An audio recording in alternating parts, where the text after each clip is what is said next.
오늘 봉독한 학개 1장 1절로 11절까지의 말씀을 가지고 다시 살리는 삶이란 제목으로 하나님의 말씀 선포합니다. 한번 따라서 합시다. 다시 살리는 삶. 구약의 성전은 하나였습니다.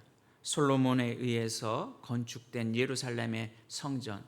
그 성전은 하나님이 임재하시는 곳이었고 죄의 용서를 구하는 제사를 드리는 장소였습니다. 그러나 이제 구약의 성전은 더 이상 찾아볼 수가 없습니다. 예수님이 이 땅에 오심으로 이제는 이스라엘 성전에 머무시는 것이 아니라 하나님이 어느 곳이든지 임재하시는 임마누엘 하나님으로 함께 계십니다. 예수님께서 친히 우리를 위해 십자가를 지심으로 대속 제물이 되셔서 이제는 하나님과 우리가 하나가 되는 그리스도의 사랑으로 살아갈 수 있게 되었습니다. 마치 모델하우스는 사람들을 모집한 이후에는 모델하우스는 사라지는 것처럼 구약의 성전은 이제 예수 그리스도로 말미암아 이제 사라진 것과도 같습니다. 다시 말해 이제 성전이 아니라 우리는 예수 그리스도를 믿는 교회를, 믿음의 공동체를 세워나가는 믿음의 공동체가 된 것이죠. 오늘 본문의 학개의 말씀은 하나님께서 무너진 이스라엘 성벽, 예루살렘 성전을 건축하라는 하나님의 말씀입니다. 어떻게 하면 우리는 실패와 좌절 혹은 실패로 인하여 낭망한 우리의 삶을 회복하는 삶을 살아갈 수 있을까? 학개서를 이해하기 위해서는 그 역사적인 배경을 좀 알아야 합니다. 솔로몬 이후로 이스라엘은 남유다와 북이스라엘로 분열되었습니다. 그리고 북이스라엘은 BC 722년 아수르 위에 멸망받게 되지요. 그리고 유다는 86년에 바벨론에 의해서 멸망하게 됩니다. 그리고 539년 페르시아에 의해서 고레스에 의해서 그들은 포로된 생활을 마치고 돌아오게 됩니다. 이것을 일컬어 고레스 칙령이라 이렇게 이야기하지요. 약 500명의 이스라엘 유다 백성들이 예루살렘으로 돌아왔습니다. 그리고 그들은 부푼 기대와 꿈을 가지고 예루살렘으로 돌아오게 되지요. 그러나 그들이 무너졌던 성전을 건축하고 그리고 하나님의 신앙을 회복하리라고 하는 기대와는 달리 그들은 매우 어려운 상황에 놓이게 됩니다. 그 상황에서 하나님께서 오늘 본문의 1절 말씀에 보면 학개 선지자를 통해서 총독인 스룹바벨과 그리고 대제사장인 여호수아에게 하나님의 말씀을 전하고 있습니다. 스룹바벨은 유대인이었습니다. 다윗의 혈통 가운데 고레스가 임명해서 세운 그런 총독이 바로 스룹바벨입니다. 그리고 대제사장 여호수아, 이 두 사람에게 하나님께서는 학개를 통해서 말씀해 주시고 있습니다. 바벨론에서 돌아온 이스라엘 백성들, 유다 백성들은 끊임없이 하나님을 사랑했고 자신을 헌신해서 하나님의 성전을 회복하기를 기대했습니다. 성전 건축을 향한 뜨거운 열정이 그들에게는 차고 넘쳤습니다. 그러나 성전은 차일피일 미루어지고 성전 건축 진행이 이루어지지 않았습니다. 늦어진 성전 건축, 그들은 왜 성전 건축이 늦어졌을까요? 이방인들의 방해 공작이 있었기 때문입니다. 또한 경제적인 어려움도 있었습니다. 그리고 여러 가지 요인이 있습니다. 이 성전 건축이 중단된 요인은 바로 오늘 우리에게도 신앙의 중단과 때로는 신앙의 넘어짐 앞에 놓여있는 우리의 모습들이 반영되고 있는 것이지요. 첫 번째로 성전 건축이 중단된 이스라엘 백성들 안에 있는 요인을 보자면 핑계였습니다. 핑계라고 하는 것은 결국 책임지지 않는 것이지요.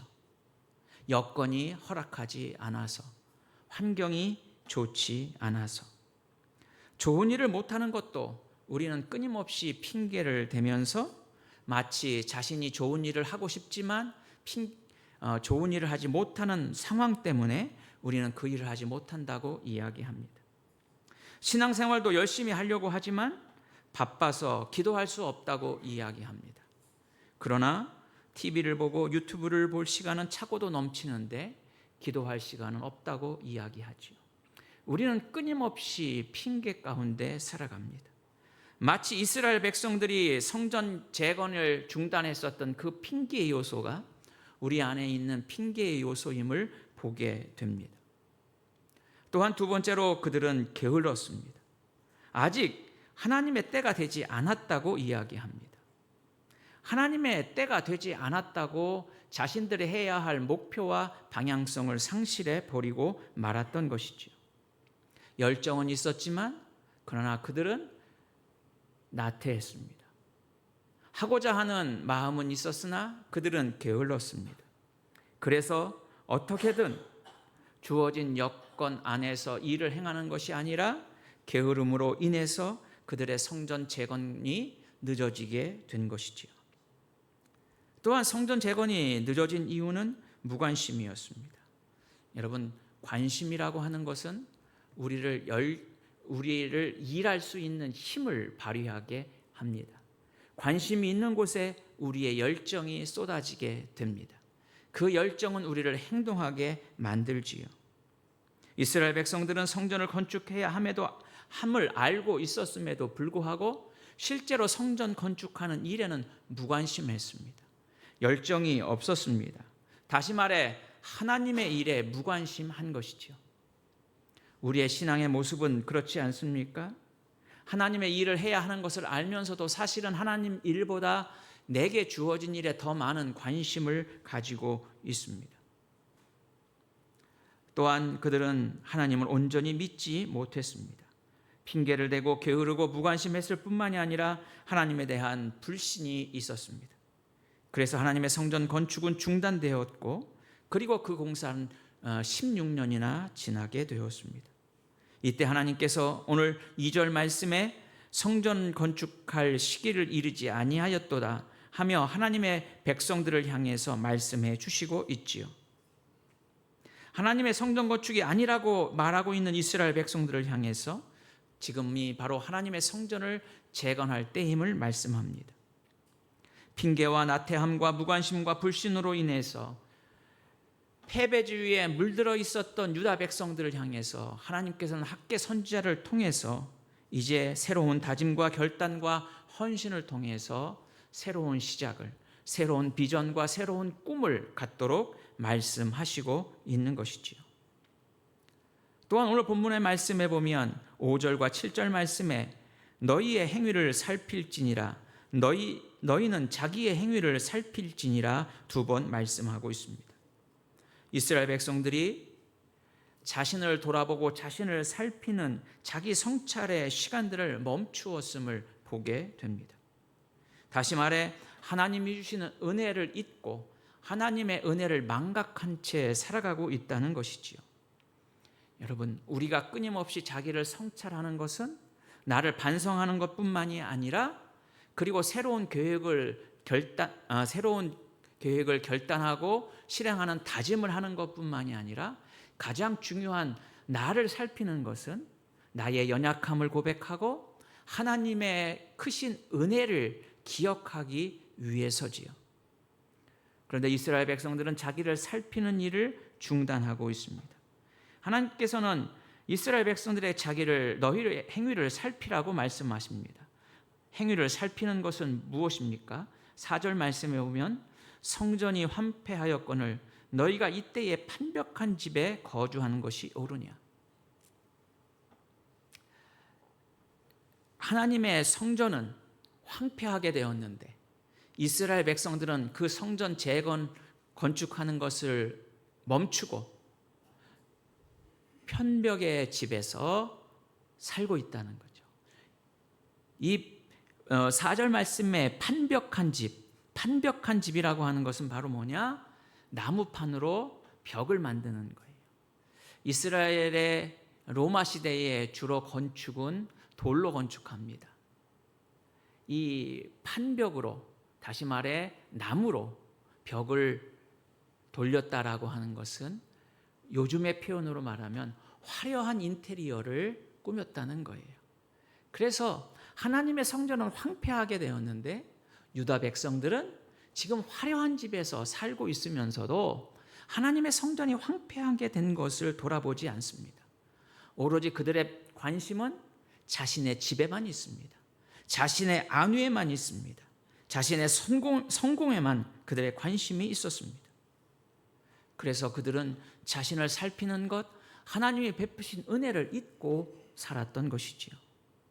또한 하나님께서는 행위를 살피는데 6절의 말씀입니다. 무엇을 살피느냐?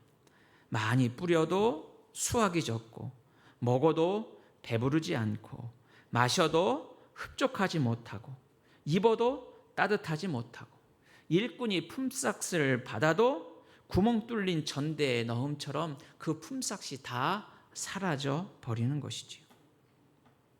어떤 일을 해도 그 일들이 제대로 결과를 가져오지 못하는 상황인 것입니다. 우리는 무슨 일이 잘 안 되면 우리는 늘 왜 그 일이 안 될까 원인을 찾지요. 그리고 그 원인을 찾으면 개선하게 됩니다. 그리고 새로운 방법을 도전해서 그 안 됐던 일들을 이루도록 살아가지요. 도대체 먹어도 배부르지 않고 마셔도 갈증이 사라지지 않고 삭슬 받아도 구멍 뚫린 전대에 붙는 것처럼 헛수고하는 인생, 그 인생의 모습이 유다의 모습이었고 이스라엘 백성들의 모습이었던 것이죠. 그럼에도 불구하고 모든 일이 자신의 뜻대로 자신이 원하는 대로 되지 않았음에도 불구하고 그들은 자신의 모습들을 살펴보지 못하고 있었던 것입니다. 사랑하는 성도 여러분, 때로는 우리는 우리가 바라고 원하는 것이 이루어지지 않을 때마다 우리는 때로는 낙담하기도 합니다. 내게 왜 이렇게 어렵고 실패의 일이 오는가 좌절하기도 합니다. 그러나 그때 우리가 해야 할 일이 있습니다. 하나님을 원망하거나 환경을 탓하거나 다른 사람을 원망하는 것이 아니라 바로 오늘 본문의 5절과 7절의 말씀처럼 자기의 행위를, 내 자신을 살피고 돌아볼 수 있어야 한다라고 하는 것입니다. 내 자신을 살피고 돌아본다는 것은 바로 우리의 삶이 하나님의 말씀대로, 하나님이 원하시는 뜻대로 살아가고 있는가 우리 자신을 살펴보는 것이지요. 바로 내 기준으로 자신을 살피는 것이 아니라 하나님의 말씀을 기준으로 내 자신을 돌아보는 것입니다. 내 기준으로 내 자신을 돌아보면 좋은 집에 살고 있어도 만족이 없습니다. 맛난 음식을 먹어도 맛있는 것을 모릅니다. 열심히 일하지만 남는 것이 없습니다. 그러나 우리는 내 기준으로 나의 자신을 살피는 것이 아니라 하나님의 말씀으로 우리 자신들의 삶을 돌아보고 살피어야 한다라고 하는 것이죠. 마태복음 6장 33절 말씀에 그런즉 너희는 먼저 그의 나라와 그의 의를 구하라. 그리하면 이 모든 것을 너희에게 더하시리라고 우리 주님 말씀하셨습니다. 우리의 삶의 우선순위를 어디에 두고 살아가느냐라고 하는 것이죠. 이스라엘 백성들은 하나님의 은혜를 잊었습니다. 그래서 하나님의 성전보다 자기의 집의 화려함에 모든 관심을 기울이고 있었습니다. 그들은 자신의 성공하지 못함과 실패함이 무엇에 의한 것인지 자기 자신을 살펴보지 못했습니다.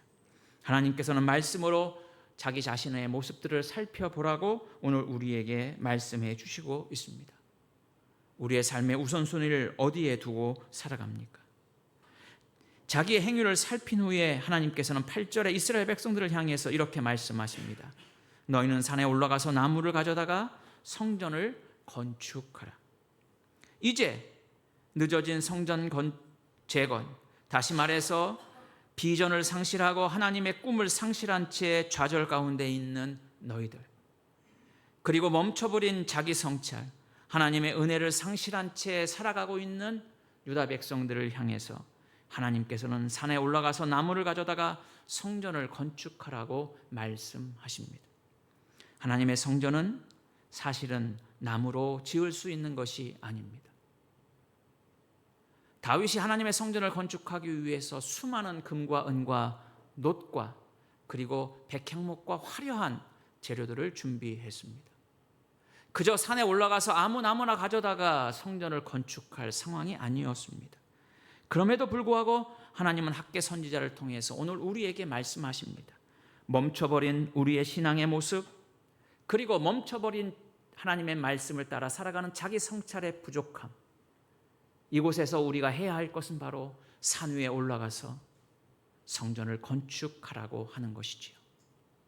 화려하고 좋은 재료로 성전을 건축하리라고 하는 우리의 어리석음에서 벗어나 이제는 나무를 가져다가라도 성전을 건축하는 행위, 회복하는, 다시 살아가는 신앙의 삶을 살 것을 하나님께서는 오늘 우리에게 말씀해 주시고 있는 것입니다. 사랑하는 성도 여러분, 우리는 추석 명절을 맞고 있습니다. 온 가족이 오랜만에 만나고 기쁨과 사랑을 나누는 시간입니다. 때로는 추석 명절이 어떤 이에게는 고통스러운 시간이 될 수도 있을 것입니다. 누구에게는 기쁨이 되고 누구에게는 고통이 되고 누구에게는 환희가 되고 누구에게는 슬픔이 된다 할지라도 우리는 명절을 지나게 됩니다. 명절을 지나면서 우리는 새로운 결단과 각오를 하고 있습니다. 좀 더 사랑의 삶을, 좀 더 너그러운 삶을 살겠다고요. 그러면 우리의 신앙들은 어떻게 해야 할까요? 우리는 멈춰버린 성전을 재건하고 멈춰버린 자기 성찰을 되돌아 이제는 성전을 건축하라는 하나님의 말씀처럼 우리는 이제 우리의 신앙이 회복되고 다시 살리는, 다시 살아나는 믿음의 삶을 살아갈 수 있어야 한다라고 하는 사실입니다. 오늘 본문의 1절 말씀에 아주 중요한 말씀이 있어요. 학개 선지자가 하나님의 말씀을 듣고 누구에게 전합니까? 총독 스룹바벨과 그리고 대제사장 여호수아에게 전합니다. 14절 말씀에 보면 여호와께서 스알디엘의 아들 유다 총독 스룹바벨의 마음과 여호사다의 아들 대제사장 여호수아의 마음과 남은 모든 백성의 마음을 감동시키게 됩니다. 하나님이 학개 선지자를 통해서 하나님의 말씀을, 성전을 재건하라 하신 말씀이 스룹바벨과 여호수아에게 전달되고 또한 모든 이스라엘 백성들에게 전달됩니다. 그러자 그들의 마음을 감동시켜 주셨습니다. 감동시켰다라고 하는 이 본문의 단어는 바로 각성케 했다는 거죠. 생각을 바꾸게 했다는 것입니다. 다시 말해서 마음을 깨어지게 하고 새로운 마음을 갖도록 했다라고 하는 것입니다. 단순한 감정의 감동이 아니라 그들의 생각과 그들의 삶을 각성시키시고 변화시켜 주셨다라고 하는 것이지요. 이제 이스라엘 백성들은 하나님의 성전 건축을 시작하게 됩니다. 1절 말씀에 보면 엿새째 달 그 달 초하루에 하나님의 말씀이 임했습니다. 15절 말씀에 보면 다리오 왕 제2년 여섯째 달 24일에 하나님의 성전 건축이 시작됩니다. 하나님의 말씀이 학개 선지자에게 최초로 임하고 24일 만에 성전 재개가 시작되었습니다. 그들이 감동하니까, 그들이 마음이 각성되고 그들의 마음이 변화되니까 불과 24일 만에 그렇게 16년 동안 지체되었던 성전 재건이 이루어지게 되었다라고 하는 것이죠. 결국 세상의 가장 복된 삶은 하나님의 은혜를 기억하고 그리고 그 하나님의 은혜를 오래 간직하는 사람이 가장 복된 사람인 줄로 믿습니다. 세상의 명예와 부귀와 물질의 넉넉함이 있는 것이 아니라 하나님의 은혜가 풍성한 사람이 가장 복된 사람인 것이지요. 우리가 어떻게 하면 우리의 신앙이 다시 시작되고 다시 살아가는, 다시 살리는 삶을 살아갈 수 있을까요? 그것은 먼저 감사하는 마음이 우리 가운데 있어야 한다는 것입니다. 사람들은 은혜는 쉽게 잊고 원수는 오래 기억합니다. 그래서 은혜는 물에 새기고 원수는 바위 위에 새긴다는 말이 있지요. 우리는 하나님의 은혜를 쉽게 잃어버립니다. 사람들의 은혜를 금방 잊어버립니다. 그러나 섭섭한 일은 너무나도 오랫동안 기억하며 살아갑니다. 하나님의 은혜에 감사하는 마음이 우리 가운데 있을 때 우리는 새롭게 시작하는 믿음의 삶을, 그리고 하나님이 주시는 꿈과 비전을 향해 달려갈 수 있는 우리의 복된 믿음의 삶이 다시 살아나는, 다시 살리는 삶을 살게 될 줄로 믿습니다. 또한 우리에게 필요한 것은 바로 말씀에 순종하는 것입니다. 이스라엘 백성들은 성전 건축에 열망이 있었으나 학개 선지자를 통해서 주시는 하나님의 말씀에 순종함으로 인해서 그들은 성전 건축을 재건할 수 있었던 것입니다.